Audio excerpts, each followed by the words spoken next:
Hello बच्चों, कैसे हो आप लोग? होप सभी अच्छे होंगे। Welcome to channel.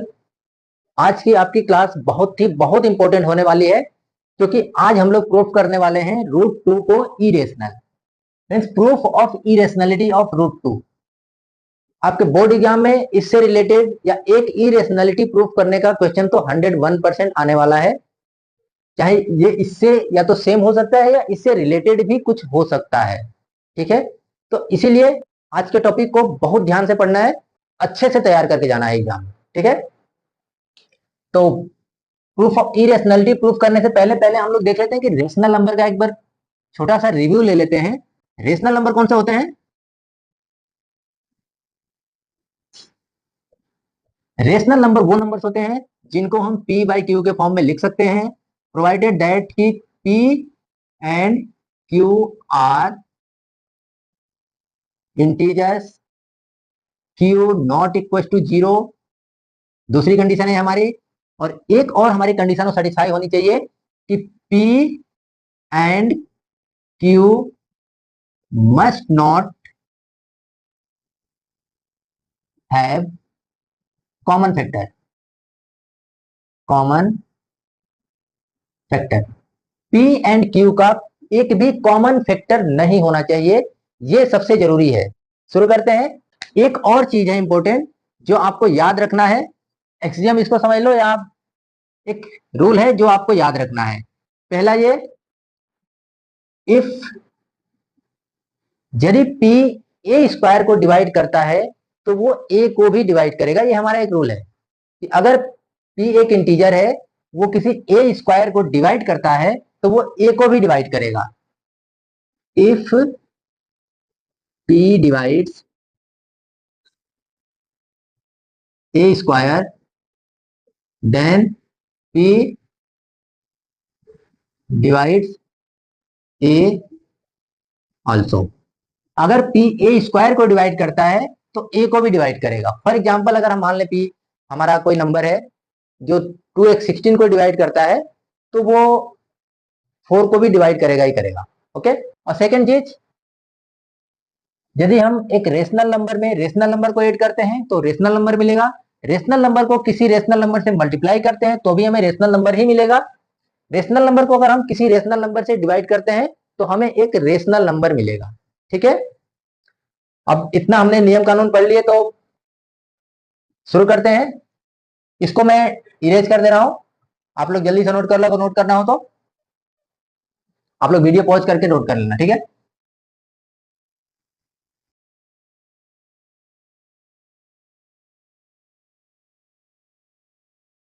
चलो हम रूट टू को इरेशनल कैसे प्रूव करते हैं? इसको एक कॉन्ट्राडिक्शन मेथड से प्रूव करते हैं। उस मेथड को हम बोलते हैं कॉन्ट्राडिक्शन मेथड। मतलब अगर हमें बोल रहा है कि इरेशनल है, हम बोलेंगे नहीं रेशनल है, हम इसको रेशनल मान के चलेंगे।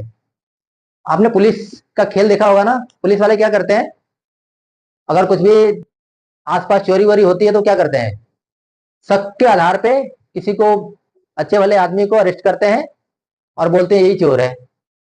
और फिर वो क्या करते हैं, उसमें चोर वाली सारी क्वालिटी ढूंढना शुरू करते हैं। इसने पहले कभी चोरी किया है कि नहीं, किसी और केस में पकड़ा गया है कि नहीं, इसके पास चोरी का सामान है कि नहीं।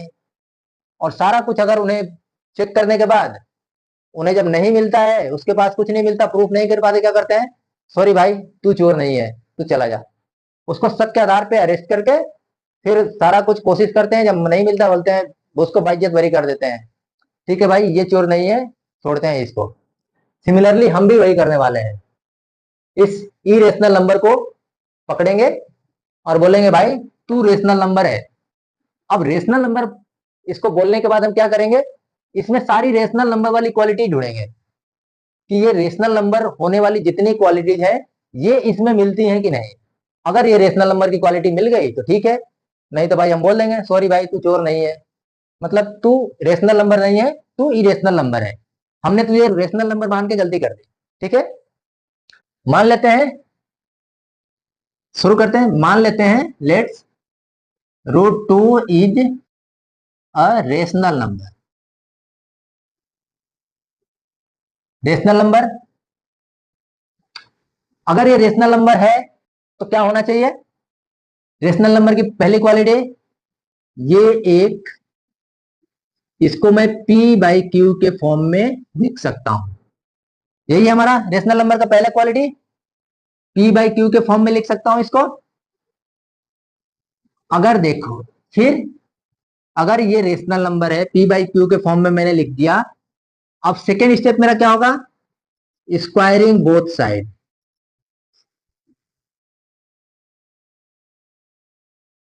Squaring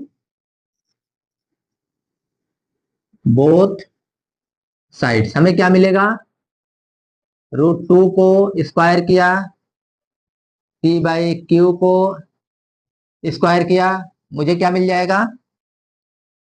2 is equal to P square by Q square. फिर मान लेते हैं हमारा पहला इक्वेशन हो गया, एक मिल गया। यहां पे अब Q square is equal to क्या होगा? P square by 2। अब यहां से देखो, जो हमने एक्सियम एक अभी अभी पढ़ा था कि अगर 2 P स्क्वायर को डिवाइड कर रहा है तो 2P को भी डिवाइड करेगा। एक हमारा Q तो हमारा इंटीजर नंबर है ना, हमने पहले ही कहा था कि दोनों हमारे P एंड Q इंटीजर होंगे तो ही हमारा रेशनल होगा।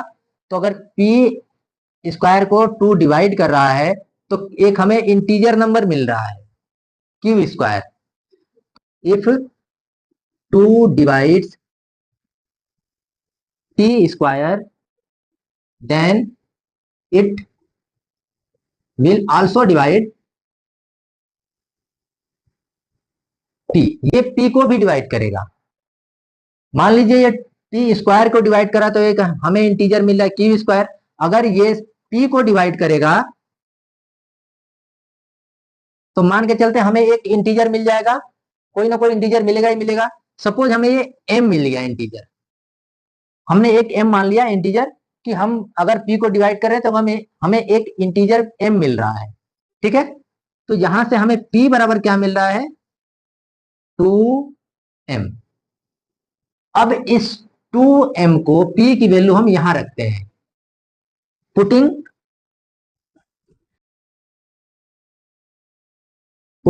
p is equal to 2m in equation 1, हमें क्या मिलेगा? Q square is equal to 2m का स्क्वायर बटे 2। यहां से Q square is equal to 4m square by 2, या यूं कह लो m square is equal to Q square by 2। m square is equal to Q square by 2। हमने m माना था पहले ही कि हमारा जो m है एक इंटीजर आया है। अब यहां पर भी देखिए, अगर 2 क्यू स्क्वायर को डिवाइड करने के बाद एक m हमें इंटीजर मिल रहा है, इसका मतलब है कि जो 2 है वो q को भी डिवाइड करेगा। फिर से लिखते हैं, if 2 divides Q square then it will also divide q। Okay, अब यहां से क्या मिलेगा हमें? मान लीजिए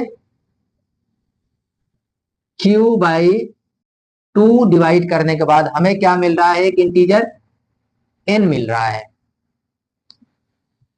क्या मिल रहा है? Integer n। एक इंटीजर हमने मान लिया कि जब हमने q को डिवाइड किया 2 से तो हमें एक n इंटीजर मिला। अब यहां से हमें q इज इक्वल टू क्या मिल रहा है? 2n। q is equal to कितना मिला? 2n। ध्यान से देखिए, q is equal to 2n मिला। अब थोड़ा सा यहां पे देखते हैं, इसको मैं इरेज नहीं करना चाह रहा हूं, इसलिए अब यहां पर देखिए, हमें q इज इक्वल टू, हमें p इज इक्वल टू मिला था 2m और q इज इक्वल टू मिला है 2n। p is equal to मिला है, p is equal to 2m and q is equal to मिला 2n। अब रेशनल नंबर हमारा क्या था?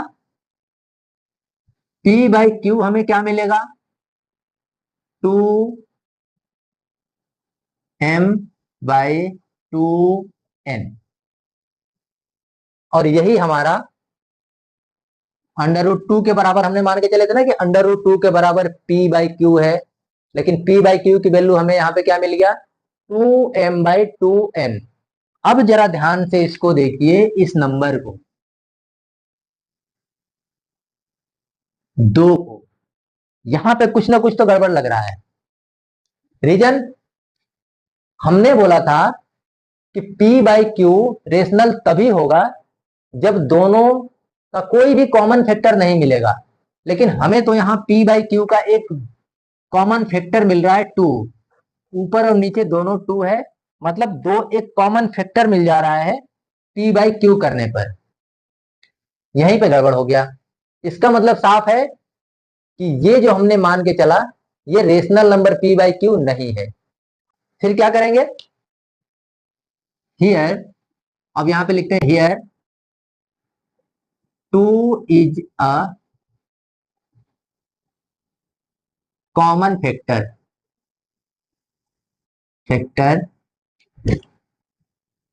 2 इज अ कॉमन फैक्टर, दो कॉमन फैक्टर है।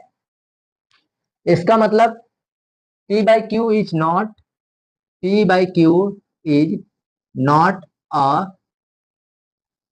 रेशनल नंबर, और हमने तो कहा था कि रेशनल नंबर है। इसका मतलब क्या हुआ, हमें सॉरी बोलना पड़ेगा, ये चोर नहीं है, मतलब ये इरेशनल नंबर नहीं है। दिस कॉन्ट्रडिक्शन अराउज, अब यहां पे हम एक स्टेटमेंट लिखेंगे, जो जज का क्लोजिंग स्टेटमेंट होता है ना, वही, दिस कॉन्ट्राडिक्शन अराउज या arisen due to our wrong assumption, wrong assumption, hence, अब नीचे वाले को थोड़ा डिलीट कर देता हूं,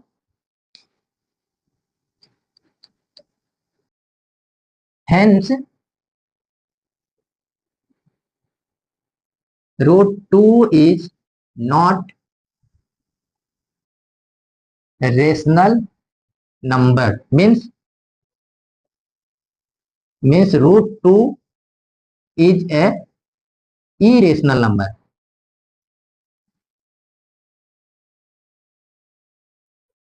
irrational number। हमने देख लिया, ये हमारा जो आंसर ऐसा आया इसी वजह से आया क्योंकि हमने रॉन्ग एजम्पशन लिया, हमने शुरू में ही गलत माना कि √2 एक रेशनल नंबर है, इसी वजह से हमारे ये ऐसा आंसर आ गया। इसका मतलब है कि √2 रेशनल नंबर नहीं है, फिर क्या है, ये एक इरेशनल नंबर। इसको छोड़ देते हैं, भाई तू जा, तू रेशनल नंबर नहीं है, इरेशनल नंबर है। ठीक है, इसको आप बहुत ध्यान से 2-3 बार कर लेना, और इसी तरह से सेम सिमिलर वे में आपका √3, √5, √7, जो भी एक नंबर होगा रूट के अंदर, उसको इरेशनल प्रूफ करने के लिए हम सेम मेथड यूज करेंगे, सिर्फ यहां पर नंबर चेंज हो जाएगा और बाकी सारी प्रोसेस सेम टू सेम रहेगी। ठीक है, कैसा रहा आज का आपका क्लास, कमेंट करके जरूर बताइए, और अगर आप चैनल पे पहली बार आए हैं तो चैनल को सब्सक्राइब कर लीजिए, और अपने फ्रेंड्स के साथ इसको ज्यादा से ज्यादा शेयर करिए, ताकि उनको भी इतने इंपॉर्टेंट क्वेश्चंस को अच्छे से करने का मौका मिले और उनको भी कुछ अच्छा चीज सीखने को मिले। तब तक के लिए all the best, thank you.